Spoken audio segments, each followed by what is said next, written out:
like on Fight Club, we got these thesis papers from divinity students, you know, that like projected things into that. You know, it was like I still look through them and go like, I wish I'd thought of that. Like that was phenomenal. And I think I think it's it can be unsettling. I'm aware that it can be unsettling because I think we all get trained much more than we know to expect certain things out of films, especially because so many of them are designed as an entertainment, and even the ones that are posturing at being serious films are very often designed to make sure that you take away exactly what they wanted you to know, and I think that actually makes them more disposable, not more comprehensible. And I think it's interesting. I think it's sometimes it's unnerving to not know exactly what you think of something 10 seconds after it, but I think it's positive. I do have to ask now, though, what are some of those films off the top of your head that made a dent, that unnerved you? For me? For you.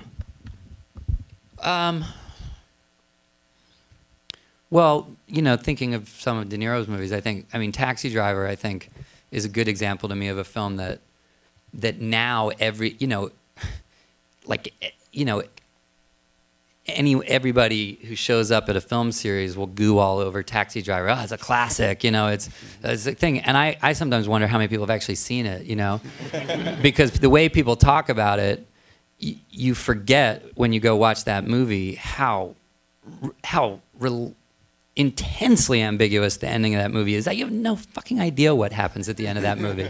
Like is he still crazy? Did he purge it? Is he going to do it again? There's that weird overcrank into the rearview mirror, and you go like that, and then it's over, and you have no idea what that movie was trying to say, and it's why it leaves you like unsettled. And I think you know, Do the Right Thing was a huge film for me. I was like 19 when that film came out, and I just, you know, Spike. He throws up that quote from Malcolm X, and he throws up that quote from Martin Luther King, and they're diametrically opposed interpretations of the violence in the film, and he just goes, what do you want to do with that? You know, and I remember seeing it, and I was kind of getting serious about movies at the time, and I remember just like, it was like electric shock to me, the idea that somebody was gonna leave it to you to chew on. It was incredible to me. That it was like it felt really radical to me. John, any favorite movies? Or ones that, you know, same thing, kind of kept you guessing? Most of my films. You know, probably the most formative experience for me was, you know, after like at 9 years old, you know, after a diet of like Disney films and stuff, and not even having any other kind of experience with films. I don't know why, but I don't know if it's my father or a friend's father took me to see 2001, and I didn't know what was going on in that film.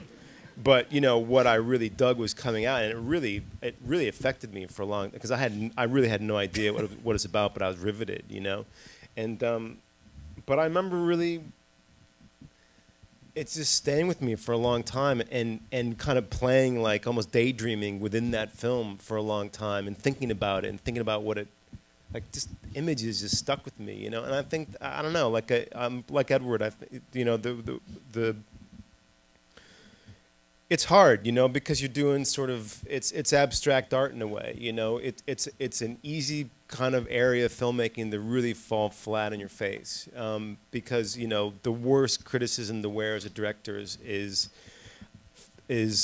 pretentious or being self-indulgent. And then when you're talking about themes, particularly in a film like this, you know that you're really up against it, you know, because you're not going for an easy, entertaining night. You know, what you're going for is something that means something to you, and hopefully delivering it in a way where it is involving and interesting and fascinating, all those sorts of things. But, you know, your neck's pretty wide, you know. So I know I'm not really answering your question specifically. I'm trying to avoid it, really, because it's rather open-ended. Yeah. I thought Terrence Malick's films were like that for me too. Yeah. A lot of Malick's films were experiential. Really, well, they were like these dreamscapes that were very I think mood, haunting. like it's not so much trying to be ambiguous or trying to define an ending that I think it's films that sucked me into a mood, and that was the point of the film in a way. And it wasn't so much the kind of, like Edward said, let's make it really entertaining and a romp and something. And I love all kinds of films, you know. It isn't that I'm closed to any kind of filmmaking. It's just that, you know, for me, it's a year and a half of my life, and I can't even tell you now, like, what it was about this script that really stuck with me in a way that I wanted to make it, you know. But I just had a sense about it, and, you know, sometimes that's enough, I guess.